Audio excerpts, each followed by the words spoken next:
بات کی حضرت نے کہ بھائی اللہ کے لیے بہتری کی صورت کو نکالے میں دعا کرتا ہوں تو یہ معاملہ نہیں میں تو حضرت شیخ طریقت میں جو انعامات تھے ان کے اپنے خلوص کے بنا پر ان کے اپنے گفتاری کے بنا پر میرے بہت سے دوست ہیں بڑے کاروباری ہو گئے بڑے بڑے لیڈر ہیں میرے ساتھ جب طالب علم کے دور میں آتے تھے آج سے دریافت کرتے ہیں تو شیخ طریقت کا ذکر کرتے ہیں کہ ہم لوگ پہنچتے ہیں محسوس نہیں ہوتا تھا کہ ہم لوگ غیر ہیں ہمارے ساتھ جاتے تھے سب سے کہ پوچھنا آپ میں گھر میں ہوتا تھا میرے بارے میں کہتے تھے اور حضرت باہر نکل کے ان کا حال چال پوچھتے تھے ان کے بارے میں کھائے کہ نہیں کیا پڑھتے ہو کہاں کے رہنے والے ہو کون کون اس طرح سے قربت نے قریب کر لیا کرتے تھے آج کتنی دقتوں سے کتنی دشواریوں سے کتنی تمام حوصلے سے اپنے تمام حالات کا مدد کا مقابلہ کیا تو خطیب اعظم جیسی اولاد اور ان کے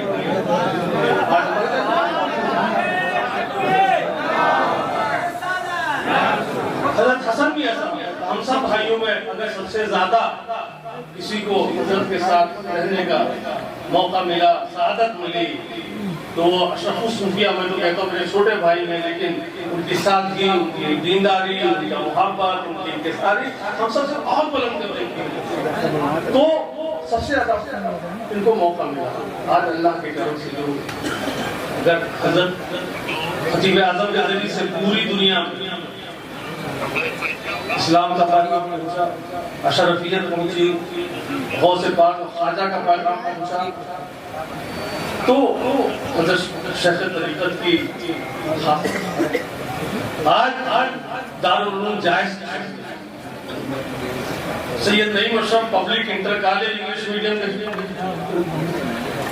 سید نعیم اشرف ہاسپٹل کے ذریعے سے اگر حضرت کے شوق حضرت کا جو مزاج تھا لوگوں کے کام ہے حضرت کو پیسے کی بڑی فکر رہتی تھی صرف اس لیے وہ بانٹتے رہتے اور اپنے لیے کبھی کسی کو ضرورت نہیں ہوتی لیکن جب جیب خالی ہوتا تھا تو حضرت پریشان اس لیے ہوتے تھے کہ کوئی ضرورت مند آ جائے گا تو میں نہ کیسے کروں یہ میں نے اپنی آنکھوں دیکھا میرے والد سے میں اس لیے بات نہیں کر رہا ہوں میں شاید کی طرح مانتا ہوں اور سچی بات یہ ہے کہ انہی کا کرم تھا کہ میں اپنے بیٹے کی شاید ان خواہشات کو پورا کرنے میں جھجک جاؤں اور نہ کر دوں لیکن میرے بڑے بھائی حضرت مولانا کریم صدر میری کوئی بھی خواہش رد نہیں کی طالب علم کے دور میں میرے بھی سب کچھ نہیں ہے لیکن یہ ان کا کرم ہے ہم سے آج نہ صرف دارالعلوم جائز Syed Naeem Ashraf public inter college سید نعیم اشرف ہاسپٹل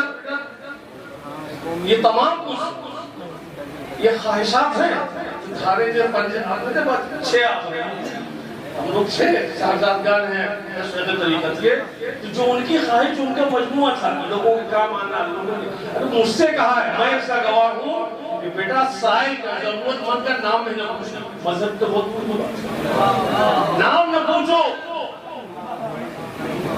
میں اسی معاملات میں رحمت اللہ علیہ میں جس آیت کریمہ کی تلاوت کا شرف لڑکی ادھر آگے میں اپنی بات ختم کرنا چاہوں گا پہلے میں ذکر کر لوں حضرت حسن میاں صاحب کا حضرت پروفیسر علیم اشرف صاحب کا میرے چھوٹے بھائی وہ بھی ہیں مولانا آزاد سینٹرل گورنمنٹ کی یونیورسٹی میں ہیڈ آف ڈپارٹمنٹ ہے عربک کے یہی نہیں وہ dean faculty of student welfare یہی نہیں سعودی عرب میں عربی لغت پہ جو ایک بڑی کانفرنس ہوئی اس میں ہندوستان سے نمائندگی حضرت شیخ طریقت کے صاحبزادے پروفیسر سید علیم اشرف صاحب آج ان کے مضامین جامعہ ازہر سے بھی چھپتے ہیں اور ایک بات یہ بتاؤں کہ ہندوستان کے کسی بھی مسلمانوں کے مسالک میں کوئی بھی ایسا مسئلہ نہیں جہاں حضرت پروفیسر علیم اشرف صاحب کے شاگرد موجود نہ ہو یہاں تک کہ دیوبند تک میں نے ان کے شاگرد دیکھے وہ کہتے ہیں کہ نہیں میں نے عربی پروفیسر علیم اشرف صاحب سے سیکھا یہ میں بتا رہا ہوں یہ حضرت شیخ طریقت کو ان کے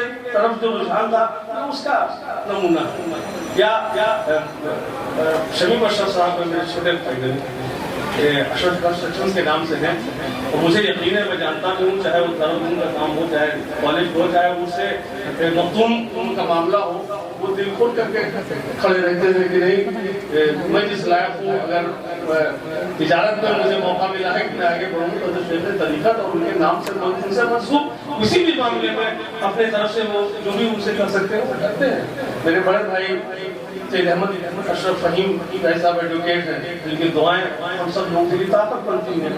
یہ شیخ طریقت کا پیدار ہے اور اس کی وجہ میں بتا دوں اس تیسرے نمبر وجہ جس آیت کریمہ کی تلاوت کا شرف حاصل کیا ایسا کیوں ہے؟ کیونکہ رسول اکرم صلی اللہ علیہ وسلم رحمۃ للعالمین سے ان کا چاہنے والا، ان کا ماننے والا، خاص طور سے ان سے نسبی تعلق رکھنے والا اگر وہ رحمت نہیں ہے اس کا مطلب نبی کے مشن کے آگے بڑھانے کا نہیں ہے. میں بڑے وثوق کے ساتھ اور بڑی ذمہ داری کے ساتھ ہمارے بیچ میں بڑے علماء کرام ہیں ہندوستان کے اشرفیہ مبارک پور سے حضرت تجربہ بڑی خوبصورت بات انہوں نے کی کہ آدمی کو یہ جاننا کہ میں نہیں جانتا ہوں یہ علم ہے، اور آدمی کو یہ نہیں جاننا کہ میں نہیں جانتا ہوں یہ ڈبل کرنے کا جہل ہے، اور سب کچھ تو کوئی جان ہی نہیں سکتا. تو مجھے بہت اچھا لگا اور لگا کہ نہیں یہ ہے پروفیسر ہے اور یقیناً پروفیسر کر رہے ہیں جیسا کہ انسانیت صاحب نے بتایا. میں آتا ہوں اصل کی طرف کہ یقین کے ساتھ کہ شرعی معاملات میں میرا کوئی دخل نہیں، میں پوری بات کرتا ہوں لیکن مجھے پورے یقین کے ساتھ میں کہہ سکتا ہوں کہ اسلام نماز قائم کرنے اور روزہ رکھنے کے لیے اللہ نے نہیں، یہ فرائض ہیں، نہ کرنا گناہ مبارک ہو، فرض کے نہ ادائیگی گناہ ہے، لیکن اسلام دنیا میں آیا تو نماز قائم کرنے اور روزہ رکھنے کے لیے نہیں آیا، حج کرنے کے لیے. یہ ضروری ہے، لازم ہے، جیسے کہ فوج ہوتی ہے، فوج پہ پریڈ لازم ہے، صبح اٹھ کے پریڈ کرنا، فٹ رہنا، وقت پہ اٹھ کے کرنا، کیونکہ اگر وہ فٹ نہیں رہے گا جس مقصد کے لیے اس کی بھرتی کی گئی وہ کام نہیں کر سکے گا، پھر وہ دشمن سے مقابلہ نہیں کر سکے گا، وہ قدرتی آفات میں خود نہیں بنا سکے گا، وہ لوگوں کے آگ لگ جائے، سیلاب آ جائے وہ بچاؤ نہیں کر سکتا. تو اللہ نے فٹ رہنے کے لیے لازمی قرار دیا کہ تمہارا جسم اور تمہاری روح فٹ رہے، اس لیے ضروری ہے کہ روزہ رکھو، ضروری ہے کہ نماز پڑھو، لیکن اسلام اس کے لیے نہیں آیا.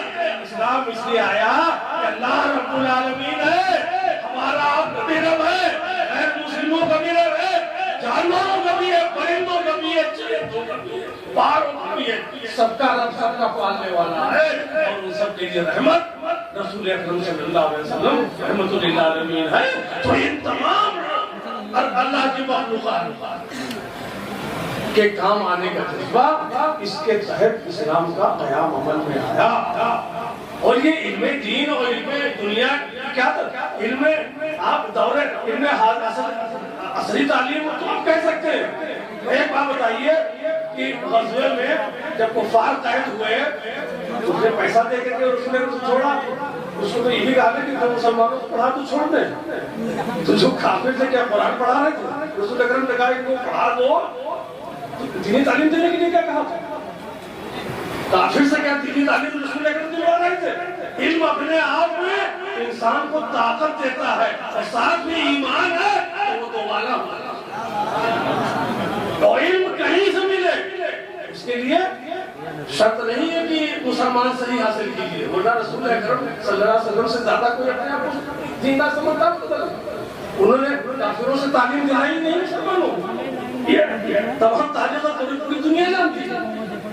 آپ سمجھ گئے نہیں سمجھ گئے؟ میں نے ڈاکٹر علی مشرف سے پوچھا یہ کیا ہے علم دین؟ انہوں نے کہا یہ کوئی تفریقی نہیں ہے، ہر وہ علم. اس لیے کہ آپ یاد کریے قول رسول اللہ کے چین جانا پڑے، جاؤ علم حاصل کرنے کے لیے. وہاں کہاں قرآن پہنچا تھا؟ وہاں تو علم تھی، میڈیکل سائنس، میتھمیٹکس، فلسفہ سب تھا. تو رسول اکرم صلی اللہ علیہ وسلم نے کہا عام طور پر بیان کر دیتے ہیں کہ دوری چین کی، راستے میں دقتیں، سمندر، پہاڑ، جنگل، شیر، ڈاکو، دوری کی رسول نے کہا. ہم نے کہا کہ مجھے سمجھ لیا رسول اکرم صلی اللہ علیہ وسلم کوئی بات کہے اور اس کے کوئی پہلو تشنا رہ جائے. ایک وجہ تو یہ بھی ہے کہ علم حاصل کرنا ہو تو یہ تمام دشواریاں بھی برداشت کرو، یہ بھی ایک پہلو ہے. لیکن وہاں تو علم دین نہیں تھا. تو ہم نے کہا رسول اکرم صلی اللہ علیہ وسلم نے وہاں کیوں بھیجا؟ ڈاکٹر علی مشرف صاحب نے کہا کہ ہر وہ علم جس کو حاصل کر کے اللہ کی مخلوق کی خدمت کا جذبہ آدمی رکھتا ہو وہ علم دین ہے. چاہے آپ ڈاکٹر ہو، انجینئر ہو، پروفیسر ہو، آپ مورخ ہو، آپ کچھ بھی ہو، کوئی بھی حاصل کرے وہ علم دین ہے.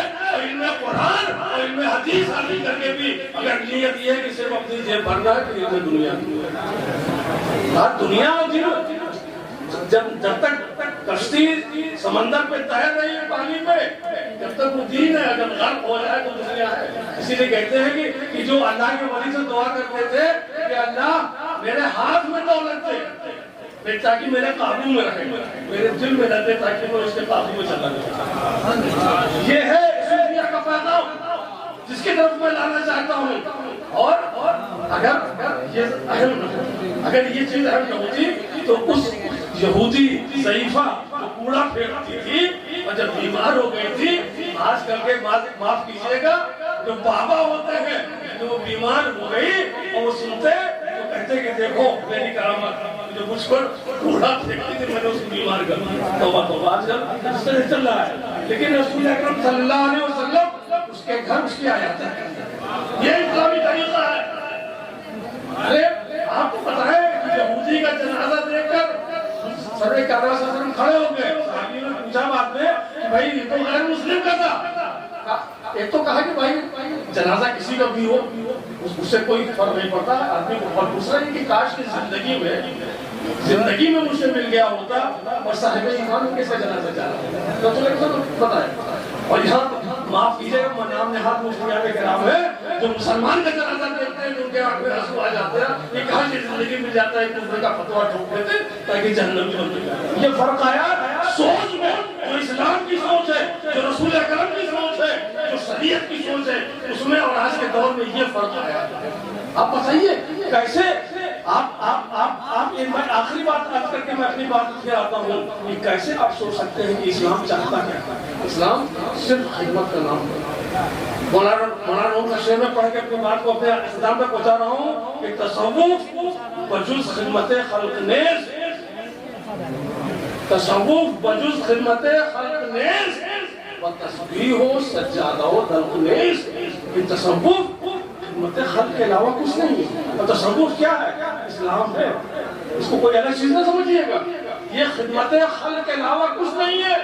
یہ تسبیح مصلح اور گدڑی نہیں, یہ شناخت ہو سکتی ہے. میں پھر ایک بار عرض کروں گا کہ جو آدمی مصلح پہ بیٹھا ہو, ہاتھ میں تسبیح ہو اور گدڑی ہو, وہ صوفی ہو بھی سکتا ہے, نہیں بھی ہو سکتا ہے کہ بحث پتی ہے. لیکن اگر خدمت خلق کا جذبہ نہیں ہے وہ صوفی نہیں ہو سکتا. وہ صوفی نہیں ہو سکتا چاہے جس بھیس میں ہو. جیسے حلوے پہ چاندی کا ورق لگاتے ہیں اس سے حلوے میں تھوڑا خوشنمائی ہو جاتی ہے, دیکھنے میں خوبصورت ہو جاتا ہے. آپ بغیر چاندی کے ورق کے کو حلوہ کھایا ہوگا نا آپ نے؟ بغیر حلوے کے چاندی کا ورق صرف کھایا ہے کسی نے؟ ان سب چیزوں سے ایک تھوڑا سا پہچاننے میں آسان ہو جاتا ہے کہ بھائی یہ حلیہ ہے تو صوفی ہوگا. لیکن اگر اس کے اندر خدمت حدیث ہے رسول اکرم صلی اللہ علیہ وسلم کی کہ جو کوئی بد اخلاق اور کنجوس یہ مومن نہیں ہو سکتا. مسلمان تو ہو سکتا ہے, مومن نہیں ہو سکتا. اور حضرت اسی میں میں نے ایک بڑے عالم نام نہیں ہوگا قیمت ہوگی, ایک بڑے عالم نے میں نے ذکر کیا تو حضرت نے فرمایا تھا کہ با اخلاق اور کوئی بات نہیں کہی انہوں نے. حضرت شہر نے کہا با اخلاق تو میں نے سمجھ گیا کہ وہ کہنا کیا چاہتے ہیں. برائی نہیں کہتے تھے لیکن انہوں نے پوری بات کہہ دی تھی. اور میں آج بھی اس پر کاربند ہوں. میں اس شخصیت کے بارے میں میرا وہی فیصلہ ہے جو حضرت شیخ بدیجت کرتا. میرا نام نہیں بھولا یہاں پہ. میں عرض کر رہا ہوں پوری بات کہ علم کی یہ ہے. میں نے دیکھا ہے فقراء بھی اسی کرسی پہ حضرت پاک بیٹھتے تھے, غیر مسلم بھی اسی کرسیوں بیٹھتے تھے, اور علماء اور بڑے بڑے صوفیاء اور جن کو میں بہتوں جانتا ہوں وہ یقیناً وہ اللہ کے ولی رہے کہ وہ بھی انہیں کرسیوں پہ حضرت کے پاس آ کے بیٹھتے تھے. اور ایک بار مجھ سے حضرت نے کہا لکھنؤ میں, حضرت بھائی صاحب یہ شاید 5-7 دن مثال سے حضرت کے پہلے کا واقعہ ہے کہ بیٹا تم لوگوں کو ہم نے تو کچھ دیا نہیں, تم لوگوں کو لگتا ہوگا کبھی کبھی ہم نے قدم بوسی کی اس کی. ہم نے کہا کہ اللہ تعالیٰ نے آپ میں خصوصیت سے یہ رکھا کہ آپ کے 6 بیٹے سب مشہور, سب خود کفیل, کوئی آپ کا ایسا نہیں ہے کہ ضرورت پڑ کہ نہیں آپ نے مدد کریں تو وہ زندہ نہیں رہے گا. الحمدللہ 87 سال کی عمر میں آپ کسی بچے کے محتاج نہیں ہے کہ وہ آپ کے ساتھ کچھ کرے تو آپ کا بڑھے, بلکہ آپ کے رہنے سے ہم لوگوں کا بھلا ہو جاتا ہے. دیکھا اللہ کا اس سے زیادہ کرو فیضانہ پر کیا ہو سکتا. میں اس لیے نہیں کہ میرے والد تھے ان کا, کیونکہ وہ میرے شیخ تھے, اس لیے مجھے ان کے سامنے فخر ہوتا ہے کہ میں ان کا مرید ہوں. اور میں آج بھی اسے والہانہ مجھے لگتا ہے کہ کچھ بھی اچھا یا برا کرتا ہوں تو مجھے لگتا ہے کہ اللہ دیکھ رہا ہے اور میرے پیر مجھ پر نگاہ رکھے ہوئے ہیں کہ تم ایسا کچھ مت کرو کہ اس سے بدلا ہو یا رسوائی ہو. کوشش کرتا ہوں کہ اللہ نبی کے صدقے میں شیخ طریقت کے صدقے میں ہم لوگوں کے اعمال کو بہتر کریں. اور آخری چیز میں ایک بات کرنا چاہتا ہوں تو تصوف کا پیغام ہے کہ جب حضور سر کائنات صلی اللہ علیہ وسلم فرمایا قول ہے جانا پڑے تو جاؤ علم حاصل کرنے کے لیے. اور یہ قول ہے کہ علم حاصل کرنا ہر مسلمان مرد اور عورت پر فرض ہے نا. اور رسول اکرم کا یہ بھی تو قول ہے انا مدینۃ العلم وعلی بابا, میں علم کا شہر ہوں اور علی اس کا دروازہ ہے. اب تم علم حاصل کرنا چاہتے ہو, تم جنگل سے ڈرتے ہو, شیر سے ڈرتے ہو, ڈاکو سے ڈرتے ہو, سمندر سے ڈرتے ہو, چین جانے سے ڈرتے ہو, تو علی کی غلامی میں آ جاؤ. بغیر دروازے کے گھر میں داخل نہیں ہو جاتا.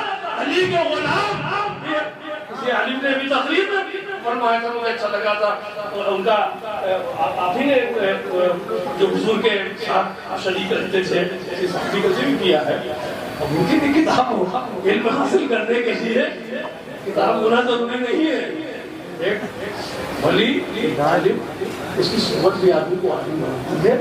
آپ علی کے دروازے سے داخل ہو جائیے, ان کے شہر میں آپ داخل ہو جائیں گے.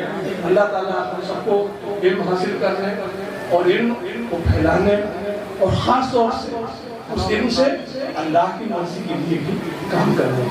میرا مقصد یہ نہیں ہے کہ علم کہ آپ اپنے لیے کچھ نہ کریں, وہ بھی آپ کے فرائض میں اپنے بچوں کو پالنا پوسنا, تعلیم ان کو اچھا بنانا, لیکن ایک حصہ رکھیے اس کے لیے بھی کہ آپ دوسروں کی مدد کر سکیں تعلیم میں, اس کے آگے بڑھنے میں, کسی ضرورت میں, بیماری میں, ازاری میں. اور میں نے تقریر جب ہاسپٹل کا بنیاد رکھی گئی تھی میں نے کہا تھا کہ ہر شخص کچھ نہ کچھ دے سکتا ہے. ایک صاحب نے نام کسی لے صاحب نے مجھ سے کہا کہ میں غریب ہوں, اس کا مطلب مجھے اللہ تعالیٰ نے بلا وجہ پیدا کر دیا. ہم نے کہا بلا وجہ نہیں, آپ کی زبان بہت کم ہے. اللہ نے آپ کو زبان دی, تھوڑا میٹھا بولیے, یہ بھی جو ہے صدقہ ہی ہے. ہر آدمی کے پاس دینے کے لیے ہے. اللہ تعالیٰ ہمارے اندر یہ جذبہ پیدا کرے کہ ہم اللہ کی مخلوق کی خدمت کرنے پر اپنے آپ کو آمادہ کرے. السلام اللہ. بہت زبردست گفتگو حضور شیخ طریقت بارگاہ میں خراج پیش کیا اشکوں کے ساتھ سید ندیم اشرف صاحب نے. آپ نے سماعت کیا سرکار شہ سمنا